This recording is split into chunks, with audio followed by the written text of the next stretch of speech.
इन दिनों कलर्स के सीरियल उड़ान में हर तरफ चकोर की मुसीबतें बढ़ती हुई नजर आ रही हैं, या फिर कह लीजिए कि उसने रुख ही बदल लिया है। एक तरफ वो सूरज को खो नहीं सकती और विवान और इमली को कुछ होते देख नहीं सकती।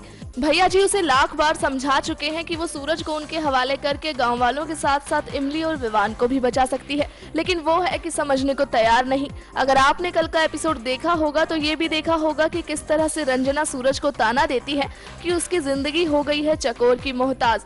ऐसा वो सिर्फ और सिर्फ सूरज को गुस्सा दिलाने के लिए करती है, और होता भी कुछ ऐसा ही है। वो गुस्से में आ जाता है और चकोर को कहता है कि क्यों वो इतने लोगों के बजाय उसे बचाने में लगी हुई है। ऐसे में चकोर कहती है कि मैं तुम्हें मरने नहीं दूंगी और जल्द ही सब कुछ ठीक हो जाएगा।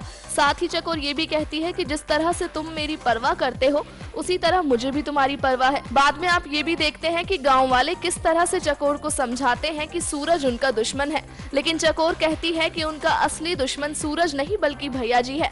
इस बात से गांव वाले आ जाते हैं गुस्से में। चकोर बोलती रहती है लेकिन कोई भी उसकी बात सुनने को तैयार नहीं होता। अब इन सब बातों से एक सवाल हमारे जहन में आता है कि आखिर चकोर का मकसद क्या है? क्या वो सचमुच कर बैठी है सूरज से प्यार, या फिर इसके पीछे है कोई बड़ी मंशा जिसके लिए वो इमली और विवान की जिंदगी भी खतरे में डालने के लिए तैयार है और भैया जी से पंगा लेने के लिए भी। खैर, इंतजार कीजिए सही वक्त का जब आपको पता चलेगी सारी सच्चाई। नेक्स्ट 9 न्यूज रूम की रिपोर्ट।